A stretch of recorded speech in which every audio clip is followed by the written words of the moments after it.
Hi everyone, welcome to our webinar today. This webinar is being brought to you by the State-Federal RPS Collaborative, which is a project of the Clean Energy States Alliance, also known as CESA. And our topic today is updates from Connecticut and Wisconsin, and we have representatives from both of those states to give us updates on their RPS programs. And before we get started, I would like to go over a quick housekeeping slide. All of our participants today are in listen-only mode. That means that you can hear us, but we can't hear you. You have a couple of options for connecting to the audio portion of our webinar. You can use your telephone or your computer mic and speakers, and there's some instructions on your screen. We encourage all of our participants to submit your questions at any time throughout today's webinar. We will have a Q&A at the end, and we will be going through all of your questions, and we'll ask them at the end as time allows. So please do type your questions in as you think of them, and we will respond at the end of the webinar during the Q&A. A final note, this webinar is being recorded. You will find a recording of this webinar and all of our previous CESA webinars on our website at cesa.org/webinars. And with that, I'd like to pass this over to Warren Leon. Warren is our host for today's webinar, and he is going to be introducing our guest speakers and talking a little bit more about our webinar today. So Warren, please go ahead. Hey, thanks very much, Samantha. Before I do that, I want to tell to folks who don't know what CESA is. And we're a national nonprofit organization. We're a coalition of public agencies and organizations that work to advance clean energy. You could see the logos of our members on this slide. We have members in nearly 20 states across the country. If you would like to join CESA, you're from another state, please contact us. If we could go to the next slide, let me tell you about the RPS Collaborative. Now, this is something that's funded by the Energy Foundation and the U.S. Department of Energy, and it includes state RPS administrators, federal representatives, and anyone else who's interested in the current status and future directions of renewable portfolio standards. Our goal is to advance dialogue and learning about RPS programs. We examine the challenges they face. We offer solutions. There's a free monthly newsletter that you can get by going to our website, and you could learn about what's going on in the wonderful world of RPS across the country. We also offer regular webinars like this one and an annual summit in the nation's capital. So if we could go to the next slide. We're doing this webinar. We've done these occasionally where we just look at a couple of states and we ask folks who are program managers for those states to tell us about how their state RPSs work, what issues they're currently facing, and this gives all of us a sense of what's going on across the country and a better understanding of the RPSs that are featured. If you're from another state and are a program manager there, and would like to do a presentation like the ones today for your state, please contact us and we would be delighted to schedule something in the future. So I'm going to introduce our first speaker.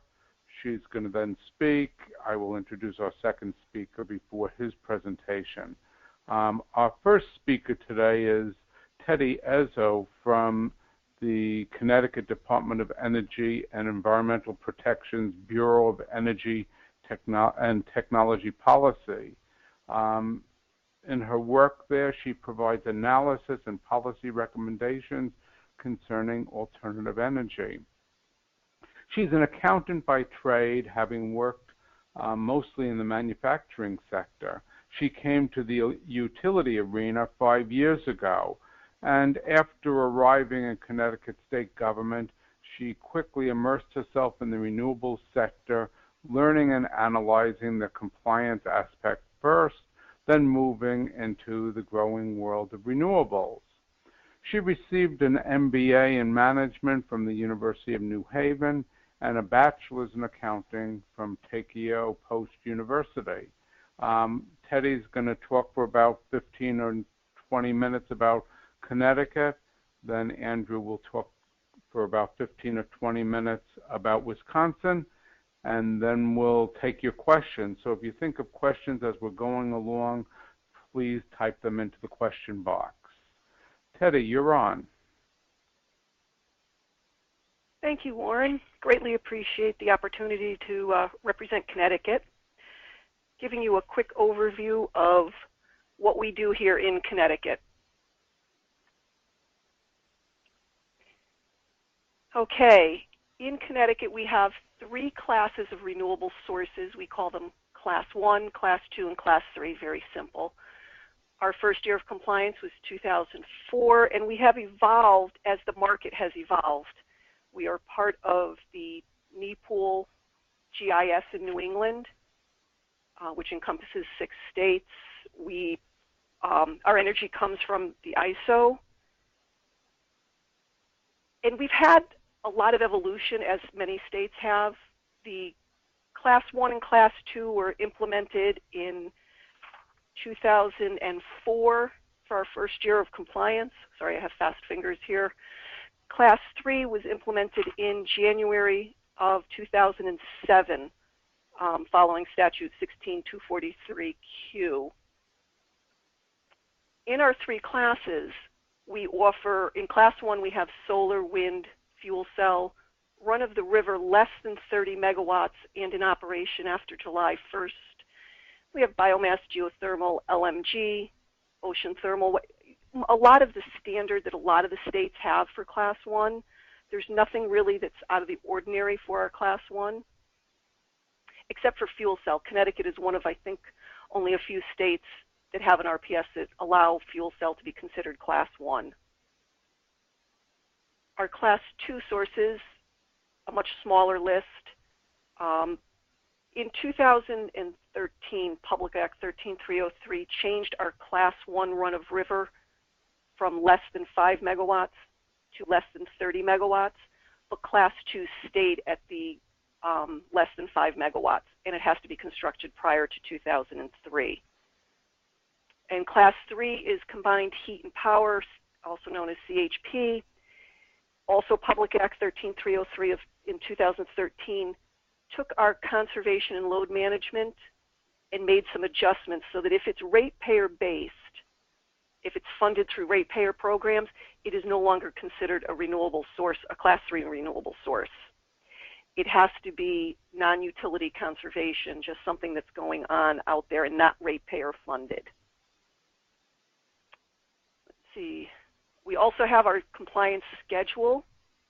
I've included all of our years so you can see how we've grown in Class 1 from our first year at 1.5%, and our goal is 20% by 2020. Class 2 and 3 really hasn't changed much. They're not stagnant, they're just status quo right now at 3% and 4%, and they will not grow unless legislation comes in and makes any changes, which are not anticipated. Going along with our compliance schedule, we also have an ACP that it's an alternative compliance payment. A lot of people use the word payment and penalty interchangeably. It's not in Connecticut at least. Connecticut is one of the few states in New England that has a flat rate for the ACP. Many of the states, such as Massachusetts, increases their ACP, which keeps the market moving with rec prices. Connecticut's at $55, so our rec prices really don't go much above $55. It wouldn't make business sense. And then this is just a quick view of how things work from a supplier's point of view. They have an obligation. They become a load-serving entity. They go out and purchase their recs. They have to do this all through our NEPOOL GIS system. And then they have to settle the account, the recs, into a Connecticut account, and then send all that information into the current compliance docket through PURA. PURA is the Public Utility Regulatory Authority that handles all of the compliance issues, all of the, supplier qualifications and renewable energy source qualifications. PURA looks at it as the submission of the exhibits and reports that come from the suppliers. They get placed into the docket. PURA really does manually verify every LSE submission. We issue a public finding, a notice of findings, request comments for any changes or adjustments that need to be made, and then we issue a final decision. That final decision comes out, and that will include any banking, any ACP, any information that a supplier will need for the following year and the current year.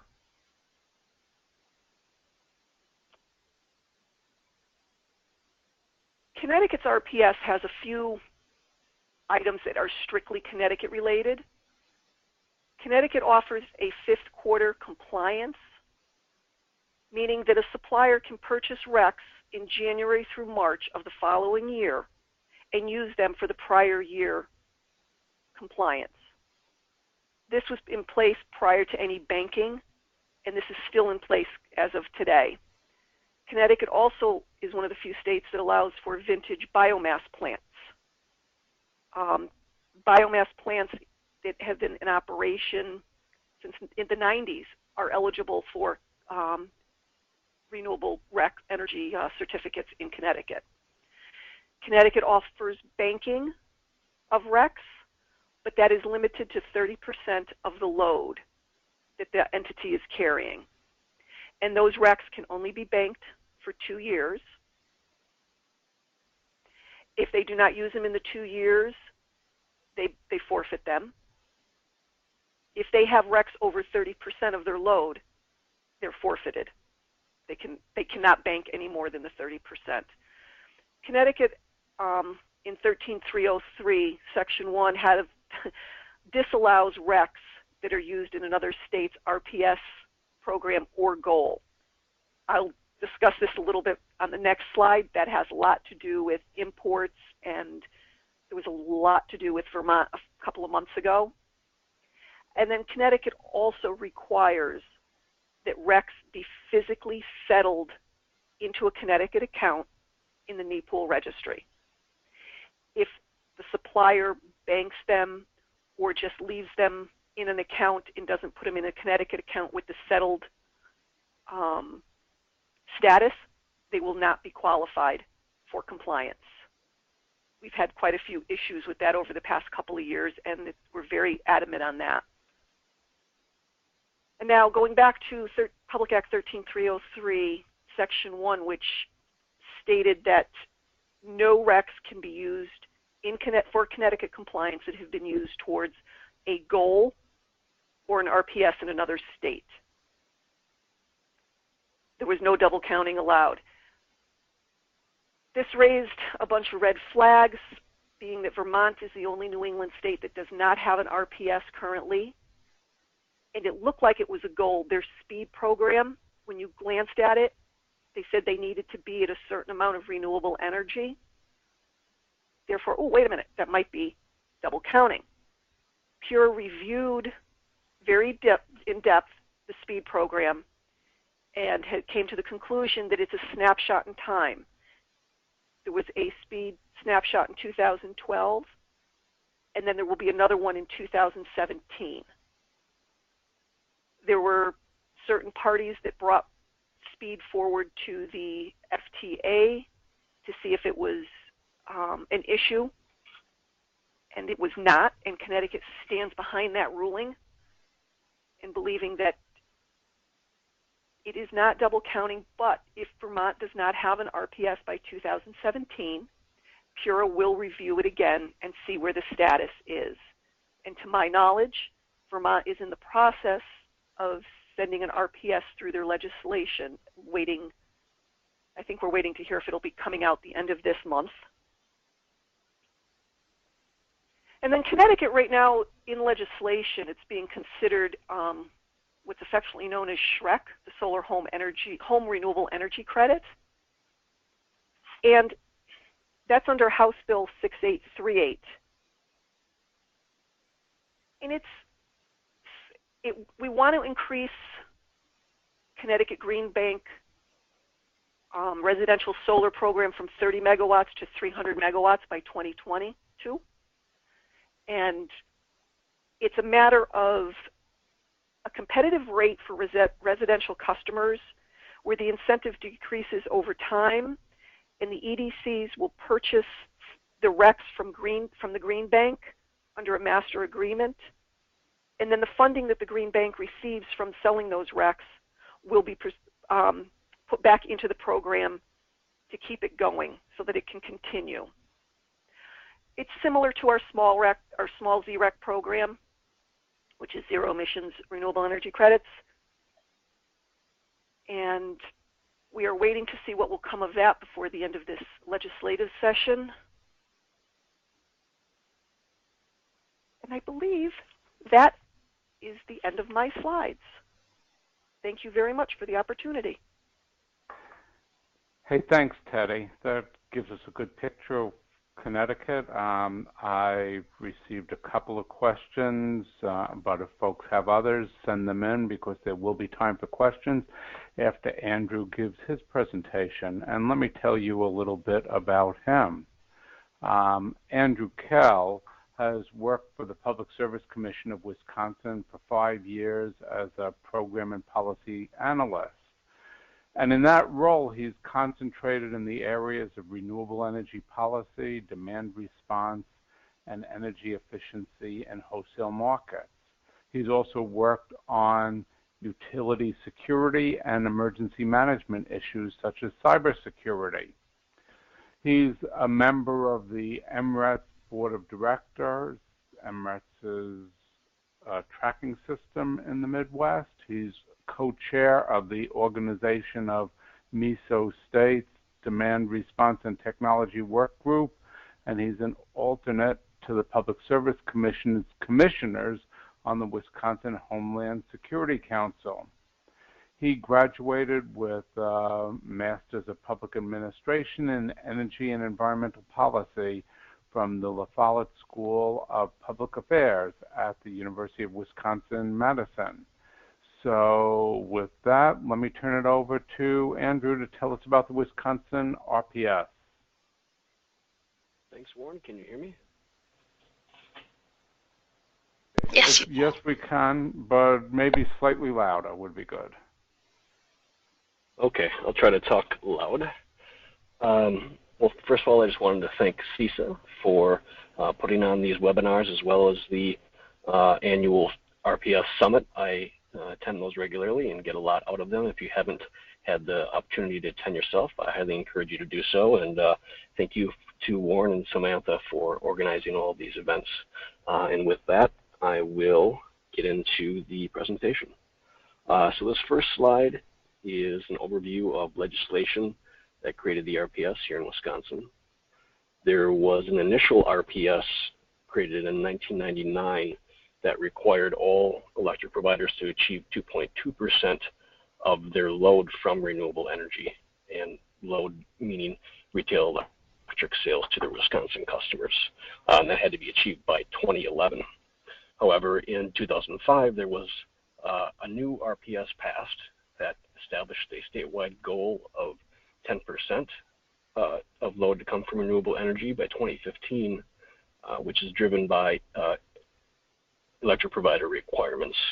And also at the bottom there, you'll notice that in the definition in the state statute, electric providers means all investor-owned municipal and electric cooperative utilities that serve Wisconsin customers.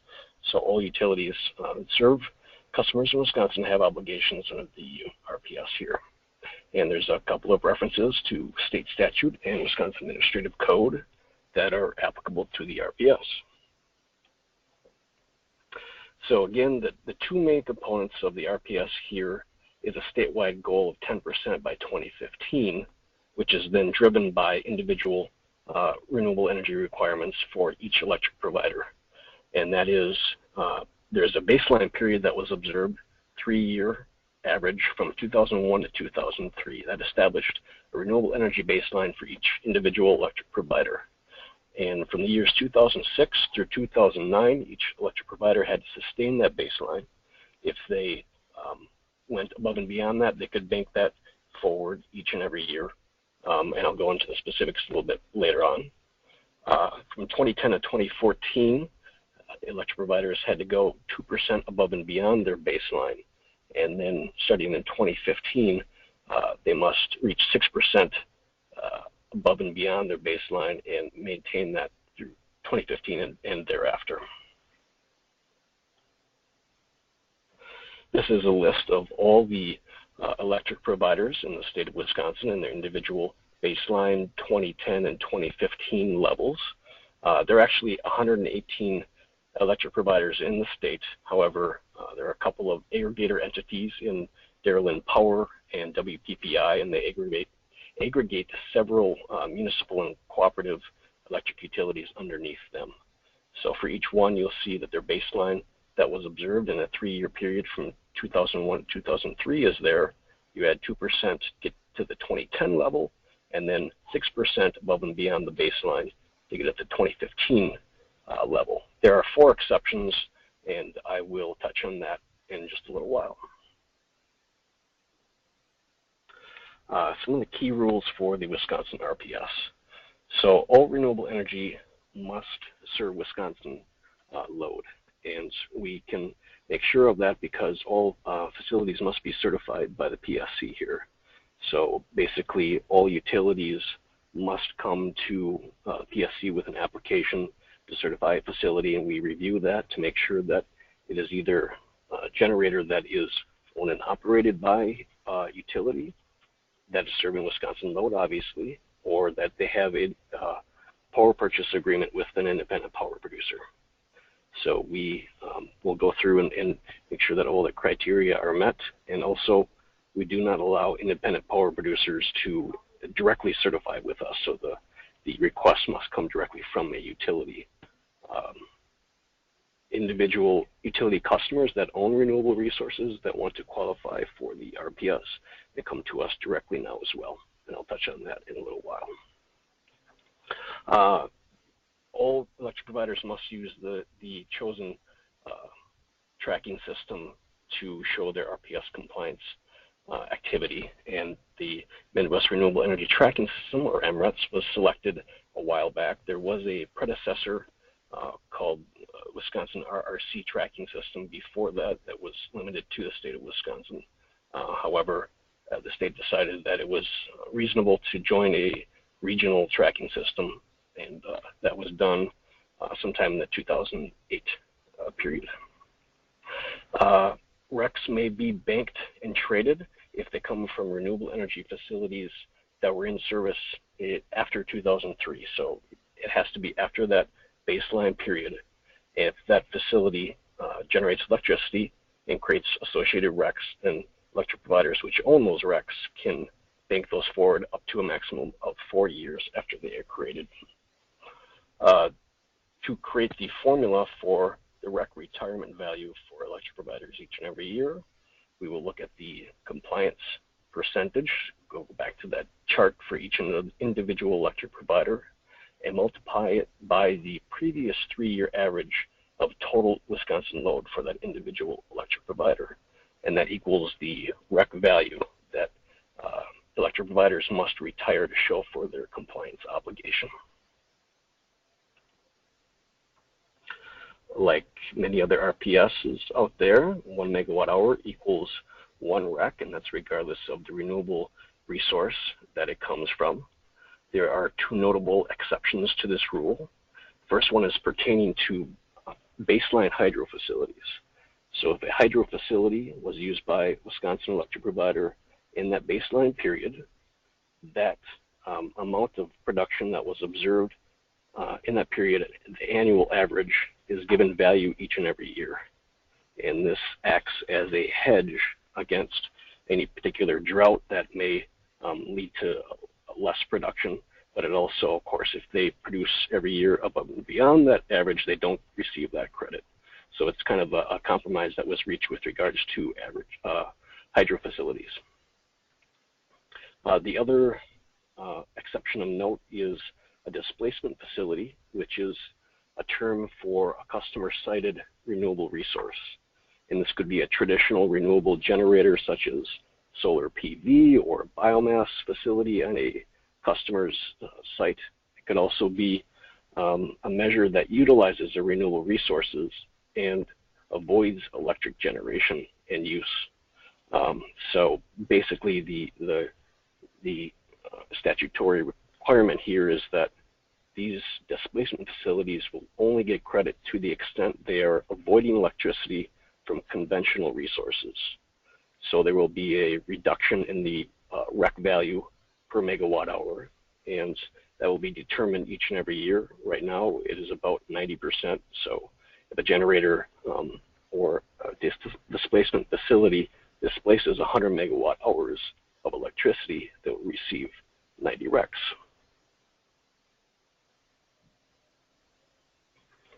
So what has happened with the Wisconsin RPS thus far? We have gone into MRETs and verified that each individual electric provider has retired the required amount each year from 2006 through 2013. And beyond that, we also track for purposes of the statewide goal and determining statistics for the state RPS. We gather information from utilities and through data requests to determine what the actual perspective is with regards to renewable resources. The 10% statewide goal was already reached in 2013 when about 7 million megawatt hours of renewable energy was generated for the Wisconsin RPS. And with forecasts that we get from our utilities each and every year now, we can project that statewide there will be close to 8 million megawatt hours, or 11 to 12% of Wisconsin load that will come from renewable resources through 2020. Here's some snapshots of statistics that we gather. On the left-hand side, you can see that the majority of renewable energy comes from wind, a big part of it from outside of Wisconsin. There are some biomass resources that are added. We have some biogas digesters in the state, and also some wood and wood waste generators as well. We've got the baseline hydro that really hasn't increased much at all, and solar has been fairly negligible. As you can see on the right-hand side, actually had to be put on a different graph altogether because it didn't meet the millions of megawatt hours that the other resources did.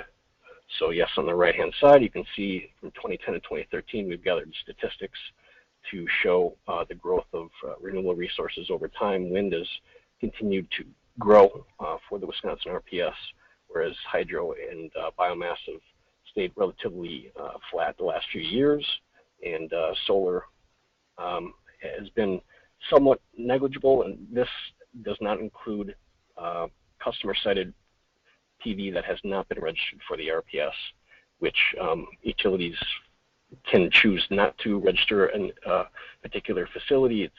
They can aggregate it and report it. That will work. Otherwise, some facilities, it doesn't meet the economy of scale threshold to actually report for the RPS, and sometimes they use them for green power program as well. Also, by state statute, we are required to do a rate impact analysis of the Wisconsin RPS. We did a study in 2012 and another one in 2014. And these are the very high-level results. We used the counterfactual of MISO Wisconsin load zone LMPs to determine what utilities would have been exposed to as far as price and total costs in a given time period. And we compared that to cost information that we received from our utilities through data requests in each of these study efforts. And you can see that the percent impact to total Wisconsin average rates went from about 0.3% back in 2008 up to just below 2.7% in 2012. And that is driven in large part to the quantity of renewable energy that was procured by our utilities, which is shown there as well. And on the left-hand axis, you can see that megawatt hours of energy is represented there. It is net RPS energy, so it does not include any of the baseline energy coming from renewable resources that were in service between the 2001 and 2003 time period. So this is only renewable energy that was added on incrementally in 2004 or later. As far as Wisconsin legislative updates, there's not a lot to report. Basically, in 2011, there was a lift on the 60 megawatt capacity cap on hydro facilities. So originally in the first RPS, there was a cap on facilities that exceeded that threshold. But in 2011, that was put into legislation and into law. However, it's not in effect until 2016. And also the facility must be in service after 2010. So it does still have some limitations. Can't go back onto an older large hydro facility and certify that. So it's particular to new prospects that utilities have for procuring hydro resources.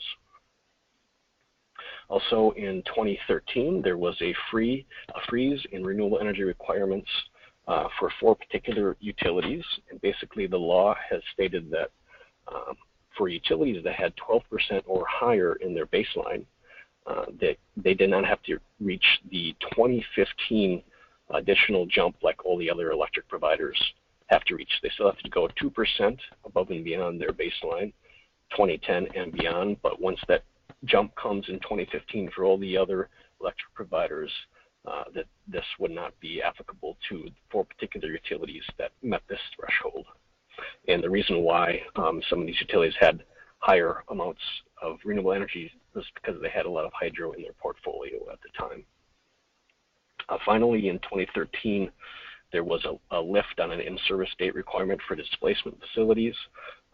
Originally, there was in our administrative code a limitation on facilities. They had to be on or after June 3rd, 2010 in order to qualify as a displacement facility for the RPS. However, that was lifted in new legislation and is now in effect. So regardless of in-service date, a utility or a customer of a Wisconsin utility can come and register with the PSC, their displacement facility, and can check the criteria and make sure that they qualify. No facility has come forward and tried to register as of yet, but we have received some interest, so we probably will start registering them sometime in the near future. And that is all I have for now. I'll be happy to take any questions. Hey, thank you, Andrew. And I do have a number of questions that have come in from folks, and I could tell the folks who submitted the questions that I'm pretty confident we'll have time for the ones that have come in so far, and folks should feel free to send in additional questions. We'll go back and forth. I'll ask a couple questions for Teddi about Connecticut, and then a couple questions for Andrew about Wisconsin, and we'll repeat that process. First question for you, Teddi. Why doesn't Connecticut have a solar carve-out like other states? And why is there this new proposal rather than implementing a solar carve-out? Okay, Warren, that's a great question. And can you get back to our legislation and find out? Okay. The closest thing we do have is the new SHREC program that's coming, hopefully, in if it gets approved. But as why we don't have, I honestly, I can't answer that question. Okay, that's fine. I have a couple of questions related to banking. The first, Teddi, has there been a lot of electricity suppliers who take advantage of banking and have put RECs aside for future years? Yes, we do have a large banking community. I can't say that there is a lot, I'm just looking up the report now, a lot of RECs that are banked. but there are a lot of suppliers that do use the banking. And it's been very nice for them being able to bank or use the fifth quarter. Let's see, there's probably 20 to 30 of the 70 suppliers in Connecticut that use banking and will carry forward recs as a convenience for them. Sorry, go on. No, go ahead, Warren, sorry. So here was a follow-up question about banking that I'll leave you to interpret. I'm not sure I understand it completely, but I hope you will. Are all the excess bank recs above the 30% limit that are not placed in a settlement account forfeited, or can some be left in another account for future use? No, they can. If you have recs banked that are above your 30% of load, they are forfeited. People have come into PURA to request if they can be used in other years, if they can just somehow be used somewhere else. They can be used towards voluntary, but they cannot be used towards compliance. We don't have a lot of issues with that, but we've had a few in the past few years. Okay, great.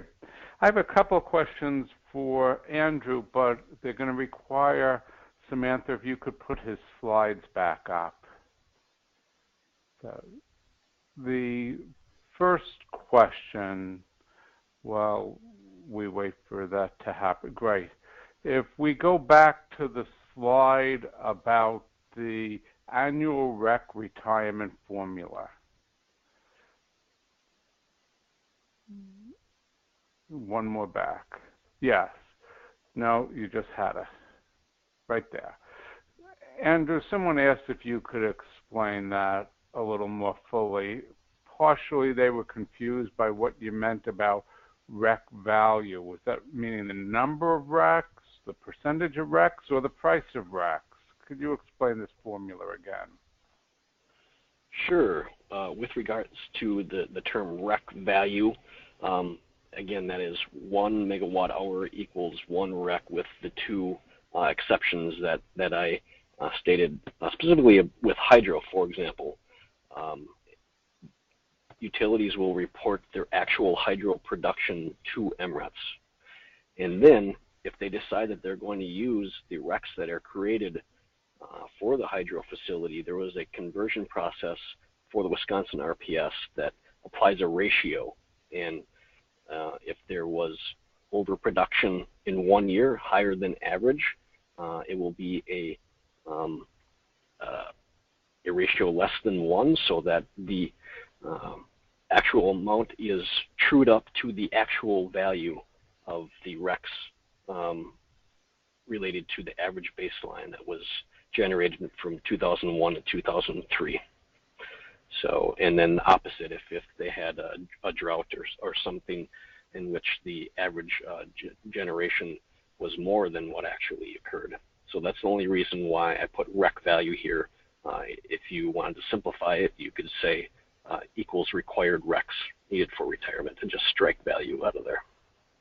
Okay, I think that explains that. And then if we can go to the next, a couple slides later, to the chart, the graph, excuse me, right there.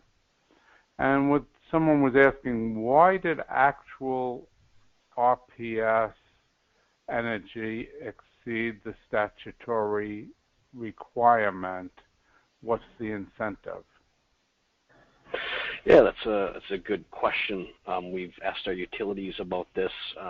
Almost all of them have exceeded their individual requirements year after year. And to some extent, there is planning with regards to individual customer desire for additional renewable energy. There's desire to look into individual opportunities for more wind, for example, if there is a good opportunity to have a purchase power agreement. And there could be future regulations as well. So procuring now could position individual utilities for whether it be state or federal regulations that require more renewables in the future. And by procuring early as well, it really locks in a lot of certainty for the utilities. They feel very confident that they have an appropriate amount of bank to meet their RPS requirements in the future, and if they have excess, they are allowed to trade that with other entities as well and to seek value.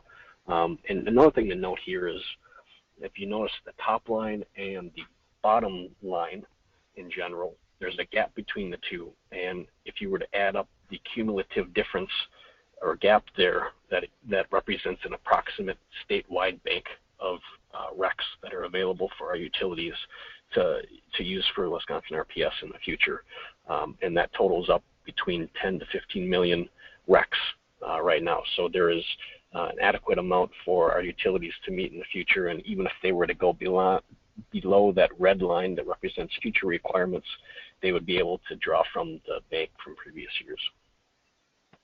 Okay, good, thank you. And let's go back to Connecticut for a second and the issue of fifth quarter compliance, which you raised. Do you see that there are any suppliers who are using fifth quarter compliance as a vehicle for, in a sense, perpetually being behind on their RPS obligations? You know, in a sense, every year they use the fifth quarter to meet what they needed for the previous year, and that happens year after year? Or is it when an electricity supplier takes advantage of the fifth quarter compliance option, they do that once and maybe not the next year? We have found in Connecticut, unfortunately, we're just getting caught up on our RPS. We've been a few years behind, so the fifth quarter has been advantageous to suppliers. Right now, we're seeing people using the fifth quarter. If their load comes in, Connecticut requires that suppliers go by their 90-day true-up, which sometimes they don't have they're supposed to have by year-end, but they can't get all the RECs in. So if they realize they're short, they can go out to the fifth quarter, purchase the RECs, and bring them to the prior year. That's where we've seen a lot of it be used, and people do use it as a pricing tool. Maybe the first quarter of the following year they can get the RECs a little bit cheaper, and they will back them into the prior year.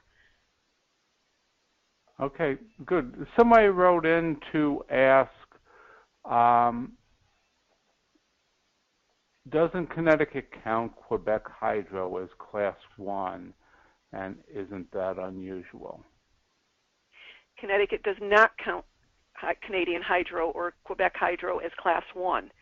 We do have, again, PA 13303, which kept us busy last year, allows for large hydro to be used in Connecticut. We can bring hydro in, but it will never count as Class 1. It will, if Section 9, I believe it's Section 9, is created, if we have a shortage of Class 1 RECs in Connecticut, we can go out and use hydro to reduce the requirement for that year by up to 1%.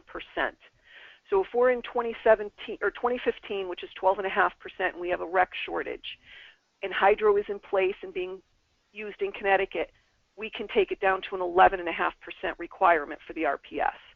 But qualifying for Class 1, no.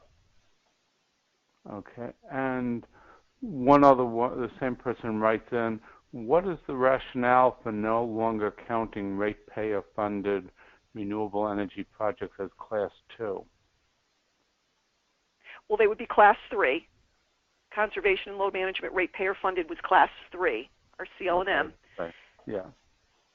And it was, I believe, that it was changed because ratepayers are funding it, and the utilities were getting REC money. So it was almost a circular thing where things were not evening out for the ratepayers. It was to benefit the ratepayers, so they're only paying in once. Okay, that makes sense. Good. And Andrew, this goes back to the chart, which we don't need to show again, which was showing the trend lines in terms of RPS requirements and RPS energy generated. Now that the RPS is plateauing out, you're showing the RPS energy basically plateauing out over the next 5 years or so.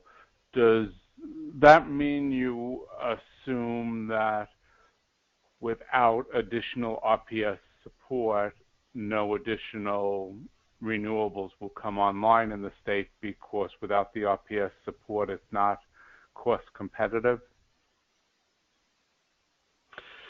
Well, so the projection is based on data requests that we have for each individual electric provider going forward through 2020. And a lot of the increase is driven by some electric providers that still have to go a little bit longer as far as procuring more resources to ensure that they will meet their requirements in 2015 and beyond. But other than that jump that will happen in the next few years, it's leveling off because utilities are long with regards to renewable resources that they're required. And beyond the purple line that shows the projected RPS energy would be voluntary green pricing programs, which would add on 500,000 megawatt hours or so based on customers' willingness to pay for additional renewable resources above and beyond those required by state or federal government. So I think utilities have looked at what they need to procure, and also they look at cost as well. And so if in the future they've noted that if a PPA were to come in, or even their own owned project were to be cost competitive, and it would again hedge against future regulations, that they would likely go ahead and procure the resource even though they don't need it in the present. Okay, good. And in Wisconsin, you mentioned the voluntary green pricing programs. Do many utilities offer those, and is it mostly concentrated among municipal utilities, or is there any pattern in what the utilities do or don't do with voluntary green pricing programs for their customers? Sure. So yeah, most electric providers have these programs offered to their customers. All of our large IOUs and the large aggregators that I mentioned, Dairyland and WPPI, and a few of the smaller utilities, be they municipal or cooperative, also offer these programs. So I think we did an analysis a while back, and it was well over 70% of the load in Wisconsin had access to a green pricing program. If they are municipal or IOU, then their rate premium is subject to the approval of the commission. If they're cooperative, we don't have rate oversight, so they're allowed to set their own rates. The utilities are using MRETs for compliance for their green pricing programs, and trying to procure not only cost-effective renewable energy, but also community-based. So a lot of times they'll put forward plans and information to us, which they're procuring solar energy in the community where the ratepayers are interested in paying a premium. And also farming communities, some biogas digesters are also used for these purposes. Good. And I have one last question for Teddi, and then I'm going to give each of you an opportunity to say anything else you would like to say that you haven't had a chance to say. But Teddi, somebody wrote in to ask about the ACP payment always remaining at $55. Could you just explain how the ACP payment works and what it means that it will always remain at $55? Okay, I will clarify. I did say it will always remain at 55 according to state statute at this point. State legislators can again take that and change it. But when back in 2004, when it was initiated, Class 1 and Class 2 are 55.5 cents per kilowatt hour, $55 per megawatt hour, and Class 3 is at $31. Why they kept it there, again, it was before my time and not explained to me as to why, but we keep going forward with it. And personally, I feel it's good for the market because it gives everybody a little bit, you know, some people want to come into Connecticut, some people want to go to Massachusetts. Will it change? I don't know. I can't speak to that. Okay. So do either of you, Teddi or Andrew, have anything else you would like to pass on? Any famous last words? Warren, this is Andrew. I also forgot to mention you wanted to talk about potential legislation to change the RPS. A couple years ago, there were competing proposals, one to freeze the RPS, one to increase the RPS. Neither one really had any traction, and I haven't heard of any new legislation to do anything with the RPS. I think legislators have come to realize that utilities have been very successful in meeting their RPS requirements, and we're kind of in an uncertain period with regards to EPA clean power plans. So I think our utilities from a renewable perspective are very well positioned to go forward and either maintain the level that they've already achieved or increase it if need be. Thank you. And Teddi, anything else you want to add? No, other than that Connecticut is, or well, we had the most advanced goal of 20% by 2020, which has now been pushed aside. So I'm not sure if we'll be moving anything forward. We have no other legislation that I'm aware of that's moving anywhere to make any changes to our RPS. So we will continue forward, although it is an evolution. The RPS program has evolved in Connecticut as it has in every other state that has initiated one or is thinking about initiating one. And it's something we just have to roll with and keep going and striving for bigger and better.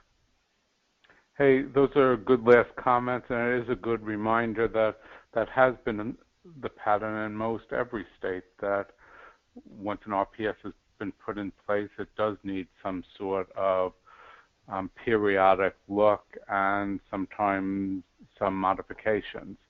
Well, I want to thank both of our speakers for giving us a good look at these two states.